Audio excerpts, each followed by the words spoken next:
বিসমিল্লাহির রহমানির রহিম। সংগ্রামরত ছাত্রছাত্রী জনতা ও দেশপ্রেমিক বাংলাদেশি দেশে বিদেশে যে যেখানে আছেন, আসসালামু আলাইকুম। বাংলাদেশের স্বাধীনতার পর থেকে এই প্রজন্মের ছাত্রছাত্রীরা সবচেয়ে বেশি বঞ্চিত এবং অবহেলিত। কারণ স্বৈরাচারী শেখ হাসিনা ২০০৯ সাল থেকে ক্ষমতা আসার পর থেকে বাংলাদেশের শিক্ষা ব্যবস্থাকে সব ধ্বংস করে দিয়েছে অত্যন্ত পরিকল্পিতভাবে ভারতের নির্দেশে। কারণ যেই জাতির শিক্ষা ব্যবস্থা ধ্বংস করে দেওয়া যায় সেই জাতি অটোমেটিক্যালি ধ্বংস হয়ে যায় এবং আর কোনোদিন মাথা তুলে দাঁড়াতে পারে না। কিন্তু আলহামদুলিল্লাহ আমরা যা দেখলাম যে এই প্রজন্মের ছাত্রছাত্রী যে কোনো সময়ের পূর্বের ছাত্রছাত্রীর চেয়েও বেশি সাহসী এবং শক্তিশালী ও দেশপ্রেমিক। মাশাআল্লাহ। চিন্তা করে দেখেন, যেই ছেলে মেয়েটার বয়স এখন ২০ বা ২২ বছর, এই ছেলে মেয়েগুলা যখন শিশু ছিল, ৫-৭ বছরের শিশু ছিল, তখন থেকে এই স্বৈরাচারী হাসিনাকে দেখছে।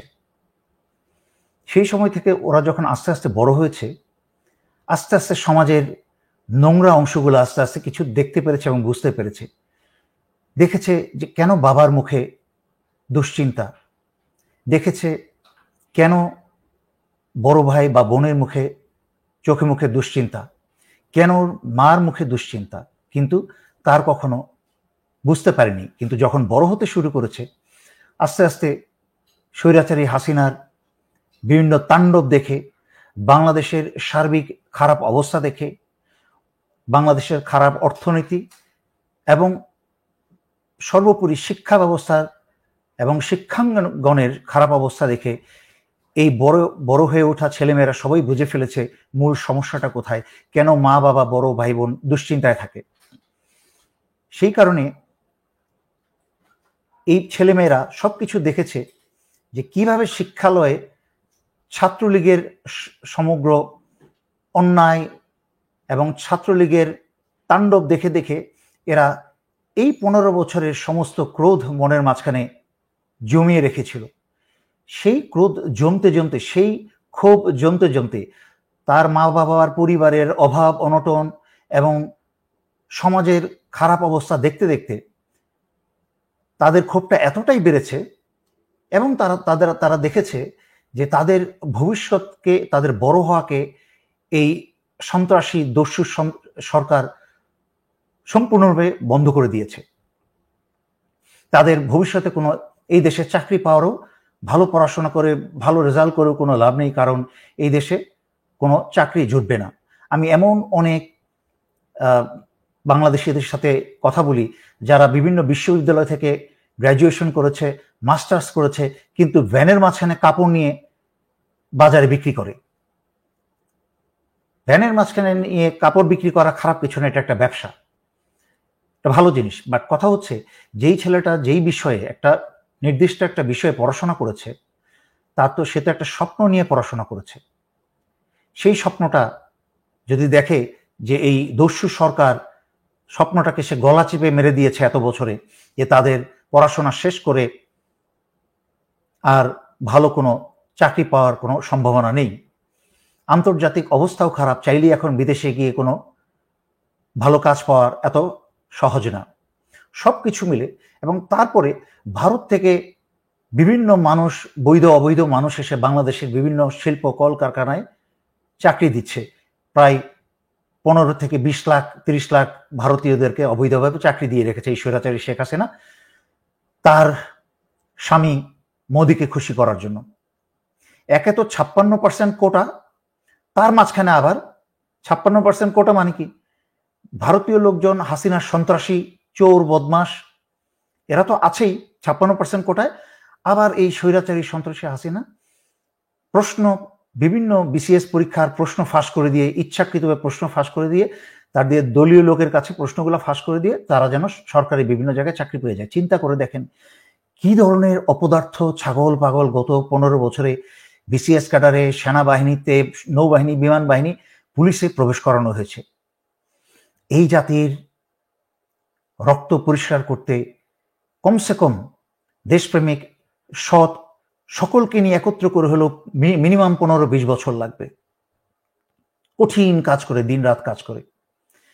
যাই হোক, আলহামদুলিল্লাহ আমরা এত বঞ্চনার পরেও এই প্রজন্মের ছাত্রছাত্রীদেরকে বাংলাদেশের স্বাধীনতার পর সবচেয়ে বেশি সাহসী এবং সবচেয়ে বেশি দেশপ্রেমিক ছাত্রছাত্রী হিসেবে আমরা তাদের পরিচয় পেয়েছি। তাদেরকে আর দমানো যাবে না, তাদেরকে আর ভেলকিবাজি করা যাবে না, তাদেরকে আর থামিয়ে রাখা যাবে না।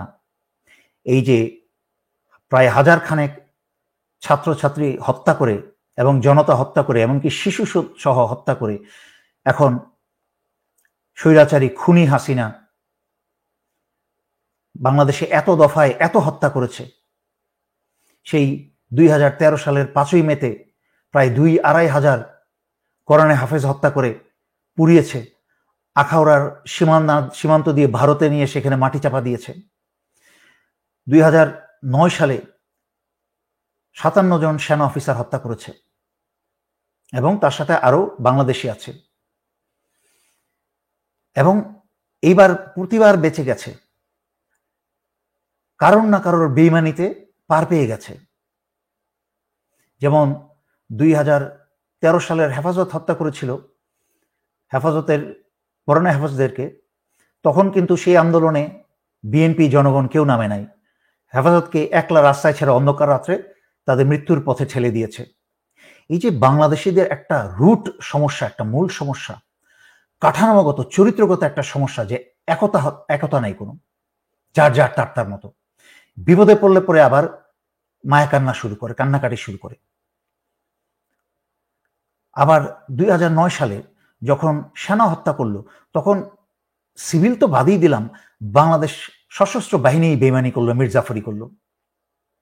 এই যে বর্তমানে সেনা প্রধান জেনারেল ওয়াকার 2000, এই যে এখন এত বীর, আরে বাপরে বাপ কত বড় বীর তারা, ইউনিফর্ম পরে, জনগণের টাকা, ট্যাক্সের টাকায় ইউনিফর্ম পরে, জনগণের টাকায় অস্ত্র কেনা, অস্ত্র দিয়ে যেই অস্ত্রগুলা কেনা হয়েছে, দেখেন তো এই অস্ত্রগুলা কাদের জন্য কেনা হয়েছে? এই অস্ত্রগুলা কি বাংলাদেশের মানুষকে হত্যা করার জন্য অস্ত্রগুলা কেনা হয়েছে? এই ইউনিফর্ম, এই বুট, এই হেলমেট কি বাংলাদেশের মানুষকে হত্যা করার জন্য কিনে দেওয়া হয়েছে? এই প্রশিক্ষণ, এই যে শত শত কোটি টাকার বেতন, এই যে হাজার হাজার কোটি টাকার বাজেট এক এক বাহিনীর জন্য, এইগুলা কি বাংলাদেশের জনগণ, ছাত্র ছাত্রী, শিশু হত্যা করার জন্য দেওয়া হয়েছে? নাকি এগুলা বাংলাদেশের সীমানা ঘেঁষে যেই সব দেশ আছে, শত্রু দেশ, ভারত, মায়ানমার, এদের বিরুদ্ধে প্রয়োজনে ব্যবহার করার জন্য, যদি তারা তাফাল্লিং করে, বাংলাদেশের সাথে দাদাগিরি করে, তাহলে যেন এই বুলেট, এই অস্ত্র, এই প্রশিক্ষণ যেন ব্যবহার করা হয়, সেই জন্য সদা সর্বত্র প্রস্তুত থাকতে এগুলার ক্রয় করা হয়েছে, বাংলাদেশিদের, নিরস্ত্র বাংলাদেশিদের হত্যা করার জন্য নয়। অথচ এই কাপুরুষ, এই হাসিনার পাচাটা চাকর এবং ভারতের চাকর, এই সেনাপ্রধান জেনারেল ওয়াকার এবং তার বেশ কিছু সিনিয়র অফিসাররা, ঘুষখোর হারামখোর অফিসাররা, তারা জনগণের বিরুদ্ধে, নিরস্ত্র জনগণের বিরুদ্ধে, এবং ছাত্রছাত্রী বাচ্চাদের, তাদের বাচ্চাদের বয়স কিন্তু এখন তাই। এই যে আমার ব্যাচমেট আছে, আমার কোর্সমেট আছে এখন লেফটেন্যান্ট জেনারেল, এবং আমার বাকি যারা কোর্সমেট, তাদের সবার বাচ্চার বয়স কিন্তু এই যে ছাত্রছাত্রীর 20 বছর 22 বছরের মতো বয়স। তাদেরকে একবারও বুক কাঁপলো না? একে তো নিজের দেশের জনগণ, তারপর আবার নিজের সন্তানের বয়সের, তার ছেলের এবং তার মেয়ের বয়সের, ওই একই বিশ্ববিদ্যালয়ে তার সন্তানগুলো যেই বিশ্ববিদ্যালয়ে পড়ে, সেই বিশ্ববিদ্যালয়ের ছেলে মেয়েকেই কিন্তু গুলি করে হত্যা করেছে। পুলিশ না হয় চরিত্রগতভাবে, জন্মগতভাবে পুলিশের চরিত্র এরকম খারাপ বেশিরভাগের, কিন্তু সেনাবাহিনীর চরিত্র তো এরকম ছিল না।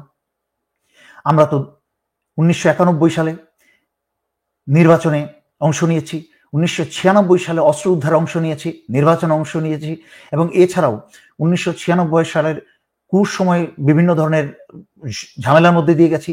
এরকম বহু ইন এইড অফ সিভিল পাওয়ারে আমরা বন্যায়, ঘূর্ণিঝড়ে এবং বিভিন্ন ধরনের সমস্যায় আমরা কিন্তু, আমি ব্যক্তিগতভাবে ইন এইড অফ সিভিল পাওয়ারে আমরা দায়িত্ব পালন করেছি। কই কোনোদিন তো কোনো জনগণের বিরুদ্ধে গুলি তো করা, গুলি তো বা বুলেট চালানো তো দূরের কথা, অস্ত্র তাক পর্যন্ত করি নাই। এই স্বৈরাচারী শেখ হাসিনা যখন লগি বৈঠক একটা মঞ্চ বানিয়েছিল সচিবালয়ের পাশে, তখন তার কাছেই আমি দাঁড়ানো ছিলাম। তখন আমি 46 ব্রিগেডে 30 বেঙ্গলের। কই আমরা তো দূরে দাঁড়িয়েছিলাম, আমরা তো কারোর দিকে অস্ত্র তাক করি নাই, গুলি করা তো দূরের কথা। এই সশস্ত্র বাহিনীর এই চরিত্র কি করে হলো? এই চরিত্র তো, আমি তো সেই সেনাবাহিনীতে চাকরি করি নাই, এরকম নোংরা জঘন্য চরিত্রহীন সেনাবাহিনীতে তো আমরা চাকরি করি নাই। এখন এই সশস্ত্র বাহিনী, এই সেনাবাহিনী গুলি চালায় নিজের সন্তানদের বুকের উপরে। এই জেনারেল ওয়াকার, আমি আরো আগে কয়েকবার বলেছি, বিডিআরে 2009 সালে যখন তাকে জেনারেল মঈন আদেশ দিল, এখন তো সবাই গণহারে জেনারেল মঈনকে গালিগালাজ করে, জেনারেল মঈনই কিন্তু আদেশ দিয়েছিল বিডিআর, ওনাকে দায়িত্ব দেওয়া হয়েছিল। উনি একটা 46 ব্রিগেডের একটা ইউনিটের সেকেন্ড ইন কমান্ড ছিলেন। আমার যতদূর মনে পড়ে ওনার অধিনায়ক ছুটিতে ছিলেন না, অন্য কোথাও ছিলেন। তখন সেকেন্ড ইন কমান্ড হিসাবে বা উপ অধিনায়ক হিসাবে ওনার উপর দায়িত্ব পড়ে কি বলে রকেট লঞ্চার বসিয়ে বিডিআরের একটা গেট উড়িয়ে দিতে, এবং APC armour personal career tank সব রেডি ছিল, ভিতরে ঢুকবে, সেনাবাহিনী ঢুকে পরিস্থিতি নিয়ন্ত্রণে আনবে। তখন কিন্তু এই জেনারেল ওয়াকার, তখন মেজর ওয়াকার, তাকে জেনারেল তারেক সিদ্দিকী ফোন করে বলেছিল অস্ত্র গুটিয়ে নিয়ে বাড়ি ফিরে যেতে। সে কিন্তু অস্ত্র গুটিয়ে বাড়ি ফিরে গেছে। তো বিডিআর অস্ত্র গুটিয়ে বাড়ি চলে গেছে, এর মানে কি? অস্ত্র গুটিয়ে বাড়ি চলে যাওয়ার এর মানে হচ্ছে সে 57 জন অফিসার অথবা তার চেয়েও বেশি অফিসারদেরকে মৃত্যুর মুখে ফেলে দিয়ে, জেনে শুনে মৃত্যুর মুখে ফেলে দিয়ে সে কাপুরুষের মতো পালিয়ে গিয়েছিল। এখন সে নিরস্ত্র ছোট ছোট বাচ্চা ছেলে মেয়েদের বুকে মাথায় গুলি করার আদেশ দেয়। শোনেন, কাপুরুষ সেনাবাহিনীর সদস্যরা যারা গুলি করার আদেশ দিয়েছেন এবং সশস্ত্র বাহিনীকে নামিয়েছেন আদেশ দিয়ে, তারাই তো এই কুকর্মের পিছনে মূল হোতা। আর যারা গুলি করেছে তারা তো আরো বড় শয়তান। সুতরাং এই যে মনে করছেন যে ইন এইড অফ সিভিল পাওয়ারে আপনারা গুলি করে মানুষ হত্যা করে আপনারা ইনডেমনিটিতে ক্ষমা পেয়ে যাবেন, জি না। ইন এইড অফ সিভিল পাওয়ারে বলা হয়েছে, আইনে বলা আছে, in aid of civil power military আইনে বলা আছে যে যত লোয়েস্ট, সর্বনিম্ন ক্ষমতা প্রয়োগ করে পরিস্থিতি নিয়ন্ত্রণে আনা। কোথাও কিন্তু বলা নেই গুলি করে মানুষ হত্যা করা, বাংলাদেশের জনগণ, ছাত্রছাত্রী, শিশু হত্যা করা। আবার বলছি, ইন এইড অফ সিভিল পাওয়ার আইনে বলা আছে যে সর্বনিম্ন বল প্রয়োগ করা বা শক্তি প্রয়োগ করা, মানে একটু ভয় দেখিয়ে উপস্থিতি, একটু বুটের আওয়াজ, একটু গাড়ির সমাবেশ, একটু ইউনিফর্মের সমাবেশ করে ছত্রভঙ্গ করে দেওয়া, ওরা যেন ভয়ে চলে যায়। কিন্তু কাউকে গুলি করে মারার কোনো আইন নাই সেখানে। এবং এটা ইনডেমনিটি, যে ক্ষমা যে করার কথা বলা হয়েছে, যে ইন এইড অফ সিভিল পাওয়ার সেনাবাহিনী যা করবে সেটা এর মাঝখানে এটা পড়ে না। এটা হচ্ছে সরাসরি হত্যা। স্বৈরাচারী শেখ হাসিনার পতনের পরে এই প্রত্যেকটা হত্যাকারী হিসাবে সেনাবাহিনীর এই সকল সদস্যদের বিচার করা হবে ইনশাআল্লাহ। দ্বিতীয়ত, স্বৈরাচারী শেখ হাসিনা 2009 সালে ভারত, এই স্বৈরাচারী শেখ হাসিনা প্রণব মুখার্জিকে ফোন করে বলেছিল যে তাকে ভারতের সেনা পাঠিয়ে তাকে উদ্ধার করতে, রক্ষা করতে। প্রণব মুখার্জি শেখ হাসিনাকে বলেছিল আমি আদেশ দিয়ে রেখেছি, সব প্রস্তুত আছে। একটা দেশের প্রধানমন্ত্রী হোক আর যেই হোক, যে কোনো বাংলাদেশি যদি অন্য কোনো দেশের শক্তিকে তার নিজের দেশে প্রবেশ করতে বলে বা সুবিধা করে দেয়, এটা হচ্ছে সরাসরি সর্বোচ্চ পর্যায়ের দেশদ্রোহিতা। আর সেখানে সেই ভোট চুরি করে হোক, গায়ে জোর করে হোক, পুলিশ এবং সেনা ব্যবহার করে হোক, যেভাবেই হোক, জবরদখল করে ক্ষমতায় প্রধানমন্ত্রী হলেও সে তার এই প্রধানমন্ত্রীর চেয়ারের ক্ষমতাকে অপব্যবহার করে আরেকটা দেশের সশস্ত্র বাহিনীকে বাংলাদেশের ভূখণ্ডে এসে সার্বভৌমত্ব এবং স্বাধীনতা ধ্বংস করা আদেশ বা অনুরোধ জানানো হচ্ছে সর্বোচ্চ দেশদ্রোহিতা, যার একমাত্র শাস্তি ফাঁসি। ইংলিশে যাকে বলা হয় ট্রিজন, বাংলায়, খাস বাংলায় হচ্ছে দেশদ্রোহিতা। সেই একই কাজ কিন্তু তখন জেনারেল মঈনকে হুমকি ভয় দেখিয়েছে যে, এটা কিন্তু আমার মুখের কথা না, ভারতের পত্রিকায়, ভারতের সাংবাদিকরা ভারতের পত্রিকায় রিসেন্টলি এটা প্রকাশ করেছে যে 2009 সালে এরকম 1000 মতো প্যারাট্রুপার প্রস্তুত ছিল।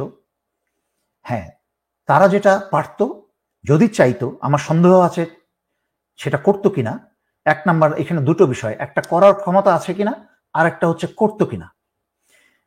করার ক্ষমতা আছে, 1000 প্যারাট্রুপার বাংলাদেশে এসে চট করে যদি হাসিনাকে যদি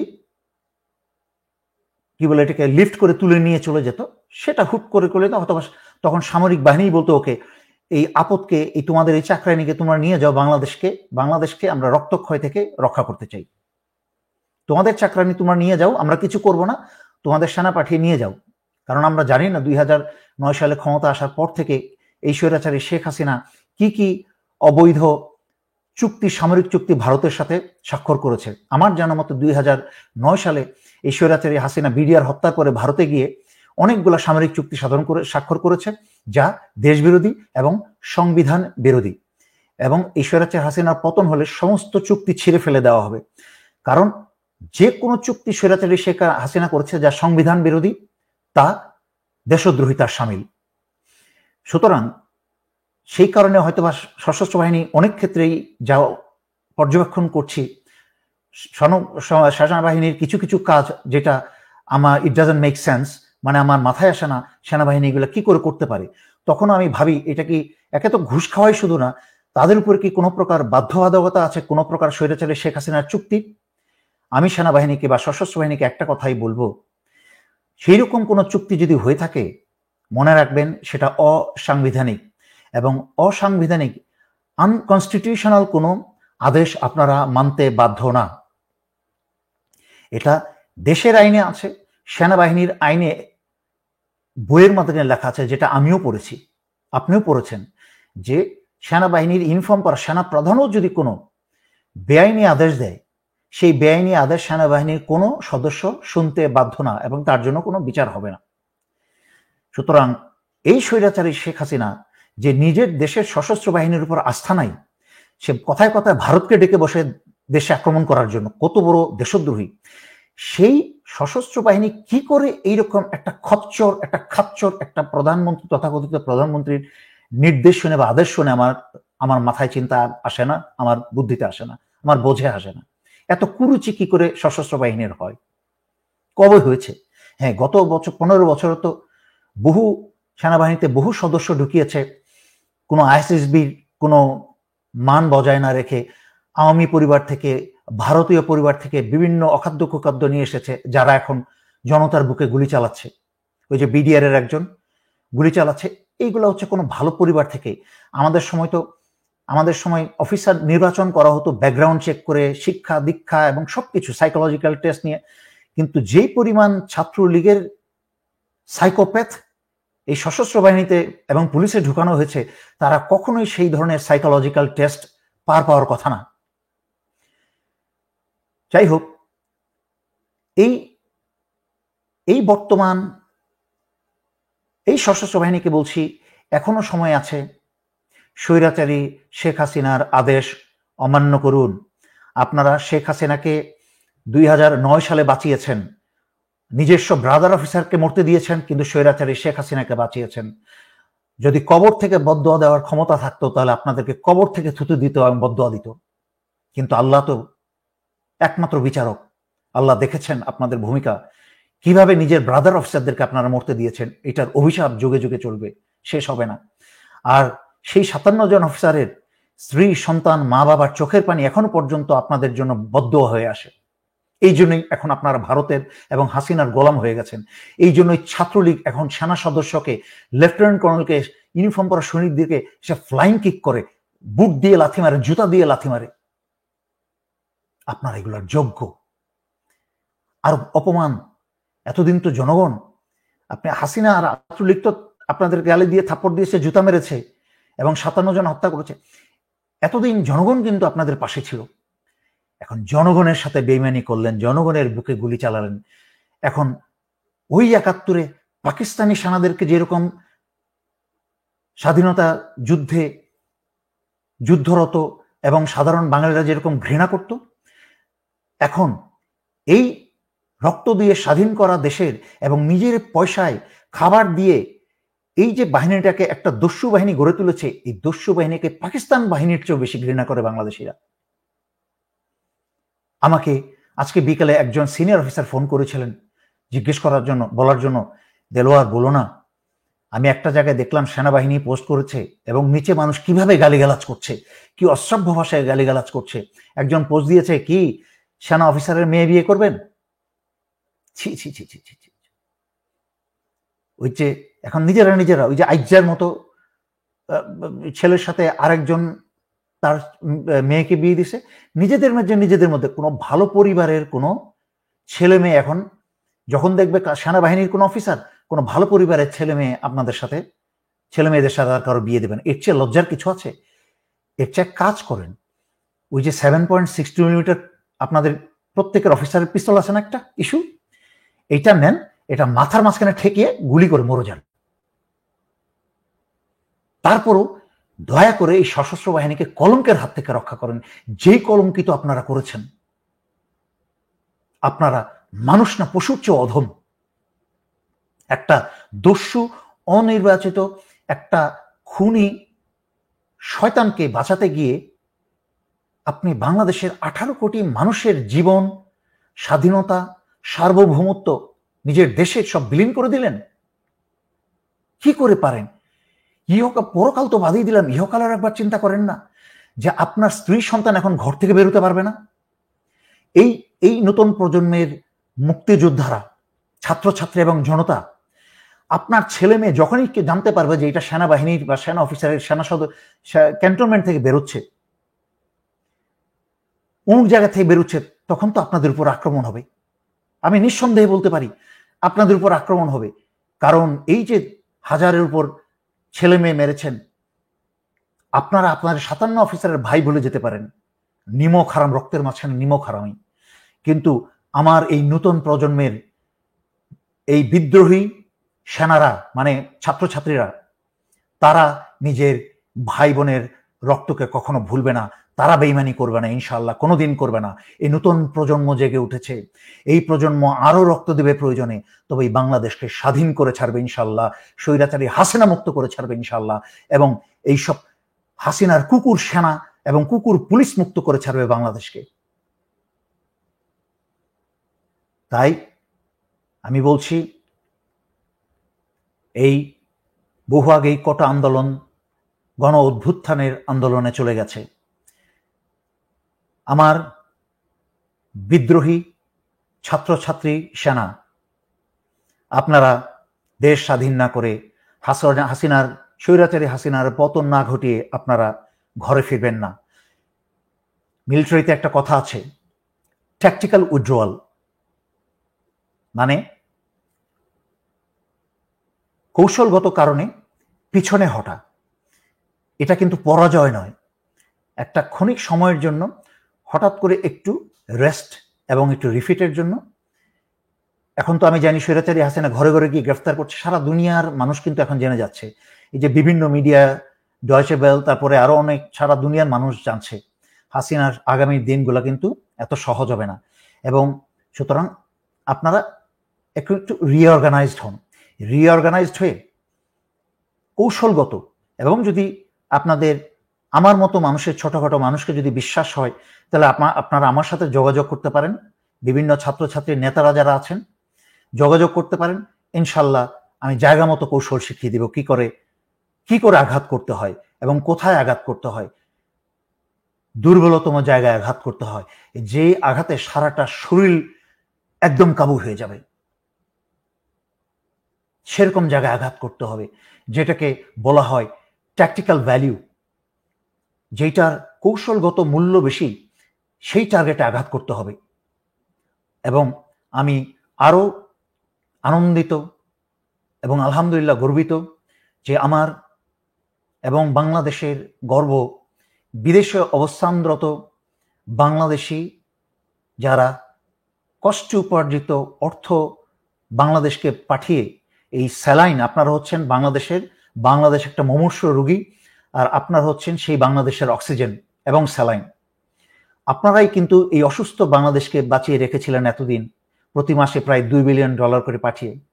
আমি আলহামদুলিল্লাহ, আমি আজকে জুম্মার নামাজ পড়তে যাচ্ছিলাম, তখন দেখি যে দুজন, আমার দেখে মনে হলো এরা বাংলাদেশি হবে, কারণ একজনের মাথায় টুপি লাগানো, হয়তো রিসেন্টলি রেফিউজি এসেছেন ওনারা।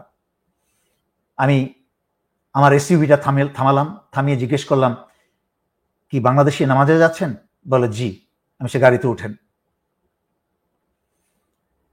আমি সাধারণত যে কোনো স্ট্রেঞ্জারকে আমি যে কোনো সময় আমি হেল্প করার চেষ্টা করি, সবসময়, যে রঙের যে ধর্মেরই হোক। তবে বিশেষ করে এই আমার রেমিটেন্স যোদ্ধারা যা দেখালো তাতে আমার আলাদা শ্রদ্ধা এসেছে।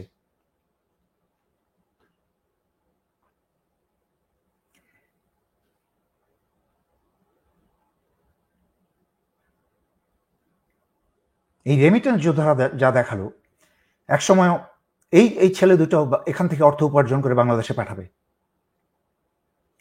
তাই শ্রদ্ধা থেকে আমি তাদেরকে গাড়িতে নিলাম। আমার রেমিটেন্স সেনারা, আপনারা আগামী 3 মাস 4 মাস, আমি জানি এটা একটা কঠিন কাজ, কারণ আপনার পরিবারের অর্থ প্রয়োজন আছে, কিন্তু এটা একটা দেশের জন্য একটা বিরাট বড় স্যাক্রিফাইস। কারণ দেশ না বাঁচলে আপনার পরিবার বাঁচবে না, আপনিও থাকবেন, আপনার কোনো পরিচয় থাকবে না, আপনার পরিবারের কোনো অস্তিত্ব থাকবে না।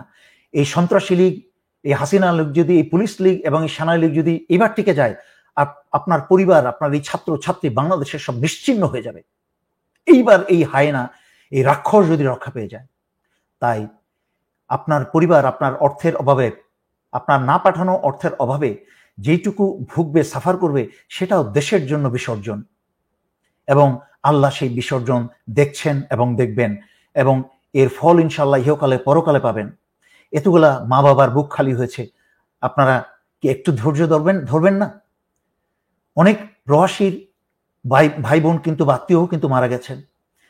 এবার কি স্বার্থপর হবেন, শুধুমাত্র নিজেরটা দেখবেন, আমার পরিবারের থেকেও মরে নেই? আল্লাহর হস্তে এবার সারা বাংলাদেশের জন্য একতার সাথে দাঁড়ান।